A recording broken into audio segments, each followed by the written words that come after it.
I pulled into my driveway in Portland after 3 weeks in Phoenix, exhausted from caring for my brother through his stroke recovery. The porch light was off. Strange. I always left it on when I traveled. As I climbed the steps, something white caught my eye. An envelope taped to my front door. I fumbled with my keys, squinting at the paper in the dim light from the street lamp. The letterhead made my stomach drop. Multnomah County Circuit Court, Eviction Proceedings. My hands started shaking as I read the notice. Failure to pay mortgage for 90 days. Foreclosure initiated. Property auction scheduled. What the hell was this? I'd owned this house for 28 years. Paid off the mortgage 6 years ago. When I turned 60, I ripped the envelope open wider. According to the notice, someone had taken out a new mortgage on my property 4 months ago. $180,000. My house was being used as collateral for a loan I never applied for. Inside, everything looked normal at first. Mail piled on the kitchen counter where my nephew Tyler must have brought it in. He'd been staying here while I was gone, supposedly keeping an eye on the place. The kid was 29, between jobs again, and I'd felt sorry for him. His mom, my sister Linda, had asked if he could crash here instead of their basement. Sure, I'd said. What could go wrong? I dropped my bags and went straight to my office. The file cabinet where I kept important documents stood slightly ajar. I yanked it open. The folder labeled Property Deed was thin. Too thin. I dumped the contents on my desk. Photos, old inspection reports, but the actual deed was missing. So was the folder containing my passport and birth certificate. My laptop was gone from my desk. In its place sat a sticky note in Tyler's handwriting. Uncle Dan, borrowed your computer for a job application. Back soon. T. I grabbed my phone and called the number on the eviction notice. Voicemail. It was 8:30 at night. I tried my bank next, got their automated system, checked my account balance. My savings account showed $347. It should have shown $28,000. My checking account had $12. The room tilted. I sat down hard in my desk chair. $28,000. Gone. I'd been saving that money for 15 years, putting away a little each month from my pension. It was my emergency fund, my safety net, my peace of mind. I pulled up my bank's website on my phone, hands trembling so badly I kept mistyping my password. When I finally got in, I scrolled through the transaction history. 3 weeks ago, the same day I'd left for Phoenix, there was a transfer. $25,000 moved to an account I didn't recognize. The next day, another $3,000. Then, smaller withdrawals. $200 here, $500 there. The last one was yesterday. I called Tyler's cell. Straight to voicemail. I called again. And again. On the 4th try, I left a message, trying to keep my voice steady. Tyler, it's Uncle Dan. I'm back from Phoenix. We need to talk. Call me tonight. It's urgent. He didn't call back. I barely slept that night, sitting at my kitchen table with every document I could find, trying to piece together what had happened. Around 3 in the morning, I found the mortgage papers stuffed in the recycling bin. Someone had forged my signature. The handwriting wasn't even close to mine. They'd used my personal information, my social security number, my property deed, everything. The loan documents were dated February 18th, 2 days after I'd left for Phoenix. The lender was some online company I'd never heard of. The loan amount was $180,000. According to the paperwork, the money had been deposited into an account at a different bank, also in my name, but I'd never opened that account. At 7 in the morning, I was waiting when my bank opened. The branch manager, a woman named Patricia, who I'd worked with for years, took one look at my face and ushered me into her office. Dan, what's wrong? I showed her everything. The eviction notice, the forged mortgage documents, the empty accounts. She went pale as she pulled up my records on her computer. This is identity theft, she said quietly. And fraud. Serious fraud. She picked up her phone. I'm calling our security department right now, and you need to file a police report immediately. The next few hours were a blur of phone calls and forms. The police took my statement at the station. A detective named Morrison, middle-aged with tired eyes, listened carefully as I explained everything. "Your nephew had access to your home?" he asked. "He was staying there while I was gone. I trusted him." "Did he have access to your personal documents? Computer?" "Everything." My voice cracked. I gave him the spare key, told him to make himself at home. "He's my sister's son. I've known him since he was born." Morrison nodded, taking notes. "We see this more than you'd think. Family members are often the perpetrators in identity theft cases. They have access. They know personal information. They know when you'll be away." He looked up. "Does Tyler have any history of financial problems? Gambling? Drugs?" "He's been unemployed a lot. Always has some new business idea that never pans out. But I never thought." I couldn't finish the sentence. "We'll need to bring him in for questioning," Morrison said. "Do you know where he is?" I gave him Linda's address. "My sister." God, how was I going to tell her? Morrison made the call right there. I heard him explain the situation to whoever answered, probably Linda. His voice was professional but firm. "We need Tyler to come down to the station. He can come voluntarily, or we can send officers to bring him in." 20 minutes later, my phone rang. "Linda, Dan, what the hell is going on? The police are saying Tyler stole from you? That's insane. He wouldn't do that." "Linda, someone used my information to take out a mortgage on my house. Someone emptied my bank accounts. Tyler was the only person with access to everything. There has to be another explanation. Maybe someone broke in. Maybe it was hackers. The mortgage was taken out the day after I left. Tyler was staying in my house." "He's your nephew. How can you accuse him like this?" "I'm not accusing him, Linda. I'm stating facts. The police will investigate. If he didn't do it, he has nothing to worry about." She hung up on me. Tyler came to the station that afternoon with a lawyer. A public defender, I learned later. I wasn't allowed in the interrogation, but Morrison updated me afterward. "He admitted to being in your house," Morrison said. "Claims he didn't take anything. Didn't forge any documents. Says maybe someone else got your information. But here's the thing. He showed me his notes. The account where the mortgage money was deposited? It was opened using your nephew's address. And the IP address for the online mortgage application traces back to your home internet connection during the exact time period Tyler was staying there. What happens now? We've got enough for an arrest warrant. Identity theft, forgery, fraud. These are felony charges, Dan. We're looking at significant prison time if he's convicted." I drove home in a daze.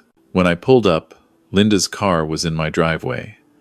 She was sitting on my porch steps, her face red from crying. "How could you do this?" she said when I got out of the car. "He's your nephew, your family." "Linda, I didn't do anything. Tyler did." "You're going to send him to prison? For what? A mistake?" "A mistake?" I stared at her. "He stole everything I have. He forged documents. He put my home at risk. That's not a mistake. That's a series of deliberate crimes. He must have had a reason. Maybe he was desperate. Maybe he was going to pay it back. Then why didn't he ask me? Why did he wait until I was 3 states away, caring for our brother, to steal from me?" She stood up, wiping her eyes. "If you press charges, if you testify against him, I'll never forgive you. You're choosing money over family. He chose money over family when he robbed me blind while I was helping Bill recover from a stroke." She left without another word. Tyler was arrested 2 days later. The detective called to let me know. They'd found evidence on Tyler's personal laptop, which they'd seized with a warrant. Email exchanges with the online mortgage lender. Searches for how to forge signature and mortgage fraud penalties. Screenshots of my bank accounts on his computer, and records showing he'd transferred most of the money to a cryptocurrency account where he'd lost nearly all of it trying to day trade. He gambled it away, Morrison told me. The whole 180,000. He thought he could make quick money on crypto, pay back the loan, and you'd never know. When it went bad, he panicked and just kept taking more from your accounts, trying to win it back. My lawyer, a sharp woman named Rebecca Chen, who specialized in fraud cases, walked me through what came next. "The criminal case is the state versus Tyler," she explained. "You'll be the victim and witness. Separately, We can file a civil suit for restitution.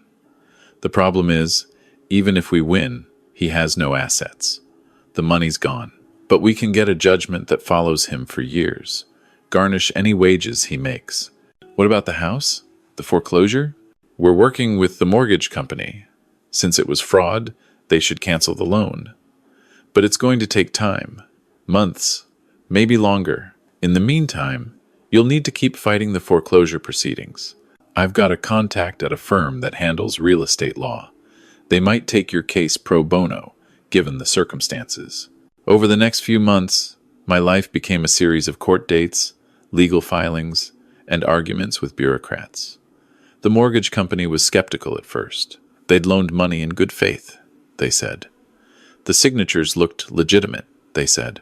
It took 3 months and a formal investigation by their fraud department before they finally agreed to cancel the loan.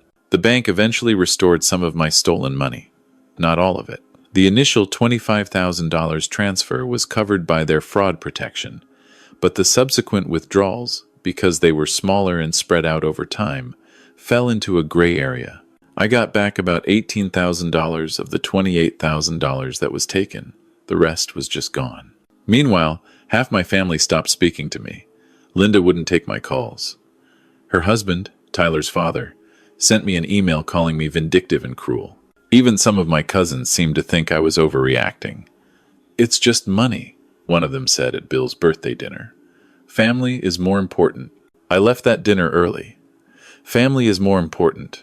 Easy to say when it's not your retirement savings, your house, your security that's been stolen. The criminal trial took almost a year. Tyler pleaded not guilty, claimed he'd been hacked, that someone must have used his computer without his knowledge. The prosecutor, a young guy named David Reeves, who looked like he was fresh out of law school but argued like he'd been doing this for decades, methodically destroyed that defense. The forensic evidence was overwhelming. The timeline showed Tyler had been actively using his computer at the exact times the fraudulent accounts were opened and the transfers were made. The search history showed his research into how to commit the fraud. Witnesses testified that Tyler had been bragging to friends about a big investment opportunity right around the time the money was stolen. I had to testify. Sitting in that witness stand, looking at Tyler across the courtroom, was one of the hardest things I've ever done. He wouldn't meet my eyes. His lawyer tried to paint me as a negligent victim who'd left my documents unsecured, practically inviting theft. Tried to suggest that I was bitter about Tyler's success and was using this as revenge for some old family grudge. Rebecca coached me through it. "Just tell the truth," she said. "Stick to the facts. Don't let them make you emotional." But I was emotional. When the prosecutor asked me to describe what it felt like to come home and find everything gone, I almost couldn't answer. "I felt violated," I finally said. "I felt betrayed by someone I loved and trusted. I felt like a fool for believing family meant something." Tyler was convicted on all counts: identity theft, forgery, wire fraud. The judge sentenced him to 5 years in prison, with the possibility of parole after 3. He also ordered restitution, the full $180,000, to be paid back at a rate of $200 per month once Tyler was released and employed. Rebecca did the math for me after the sentencing. At $200 a month, assuming he never misses a payment, it would take 75 years to pay back the principal. That doesn't include interest. So I'll never see that money. Probably not. But the judgment is on his record. It'll affect his credit, his ability to get loans for the rest of his life. And if he ever does come into money, through inheritance or whatever, we can go after it. It wasn't justice, not really, but it was something. I sold the house 6 months after the trial ended. Too many memories, too much stress. Every time I walked past my office, I thought about that night I came home to find everything gone. I bought a small condo closer to downtown Portland, used the profit from the house sale to rebuild my savings somewhat. Started over at 64 years old. I went back to work part-time. Nothing fancy, just consulting work for my old engineering firm. I'd been fully retired for 2 years before all this happened, looking forward to traveling, taking it easy. Instead, I was working 3 days a week to make up for the money I'd lost. Bill recovered from his stroke, mostly. He's got some weakness on his left side, but his mind is sharp. He's the only one in the family who really understands what I went through. Linda's always made excuses for Tyler, he told me once. Ever since he was a kid, nothing was ever his fault. She did him no favors, raising him like that. I tried not to be bitter, but it was hard. I'd see families together, at restaurants or parks, and feel a twist of envy and sadness. I'd helped raise Tyler when he was young, after his dad walked out the first time. I'd loaned him money for car repairs, helped him move apartments, written recommendation letters for jobs. I thought we were close. 2 years after the trial, I got a letter. The return address was the Federal Correctional Institution in Sheridan, Oregon. Tyler's handwriting. I almost threw it away without opening it. But I didn't. The letter was 3 pages, handwritten, some words crossed out and rewritten. It started with Dear Uncle Dan, and for the first page was just excuses. The pressure he'd been under, the debts he'd had, the opportunity he thought he'd found with cryptocurrency, how he'd panicked when it all went wrong. Then, on the second page, the tone changed. I know you probably hate me. I would hate me too. What I did was unforgivable. I stole from you. I lied to you. I destroyed your trust. I can say I'm sorry 1,000 times, and it won't give you back what I took. It won't give you back those 2 years of your retirement. It won't fix what I broke between you and Mom and the rest of the family. I've had a lot of time to think in here. A lot of time to realize how selfish I was. How entitled. How I always thought things should just work out for me. That I deserved success without working for it. And when things didn't work out, I blamed everyone but myself. You taught me better than that. You worked your whole life, saved carefully, planned for your future. And I took all of that from you because I wanted a shortcut. Because I thought I was smarter than everyone else and could beat the system. I'm not asking you to forgive me. I don't deserve that. I just wanted you to know that I finally understand what I did, the enormity of it. And I'm sorry, truly, deeply sorry. The third page was about his daughter, Emma. She was 7 now, he wrote. Tyler's ex-girlfriend had full custody, barely let him see Emma, even before he went to prison. He'd been a terrible father, he admitted, too focused on his schemes, his get-rich-quick plans, to pay attention to his own child. She's smart like you, he wrote. Good at math, loves building things. Her mom showed me a picture she drew. It's a blueprint for a treehouse, all labeled with measurements and everything. Made me think of all the times you helped me build stuff when I was a kid, before I messed everything up. I know I have no right to ask this, but if anything ever happens to me, if I don't make it out of here or whatever, would you check on her? Make sure she's okay? I know you don't owe me anything, but she's innocent in all this. She's good, Uncle Dan. Better than I ever was. I folded the letter and put it in my desk drawer. Didn't answer it. Couldn't answer it. I was still too angry, still too hurt. But 3 months later, I found myself looking up Emma's mother, Tyler's ex, Sarah. She was living in Beaverton, working as a dental hygienist. I drove by her house one Saturday afternoon, told myself I was just curious. I saw a little girl playing in the front yard, dark hair like Tyler's, but her face had Sarah's features. She was building something with blocks on the porch steps, carefully stacking them into what looked like a bridge. I almost kept driving. This wasn't my responsibility. Tyler had taken enough from me. But I stopped the car, got out, walked up to the fence. That's a good bridge, I said. Emma looked up, squinted at me. It's not finished yet. It needs to be strong enough to hold weight. You testing the engineering? I'm going to put rocks on it. See how many it can hold before it falls down. I smiled despite myself. That's smart. That's called load-bearing capacity. That's a cool word. She went back to her blocks. Sarah came out onto the porch, saw me, froze. Can I help you? I'm Dan, Tyler's uncle. Her expression shifted from wary to cold. I know who you are. Tyler talks about you. I'm not here to cause problems. I just wanted to see Emma, make sure she was okay. We're fine. We don't need anything from Tyler's family. I'm not offering on Tyler's behalf. I'm offering on mine. I hesitated. If Emma ever needs anything. School supplies, help with homework, someone to talk to about building things. I'm an engineer, was an engineer. I have time now. Sarah studied me for a long moment. Emma had stopped playing and was watching us, clearly trying to understand who I was. Why? Sarah finally asked.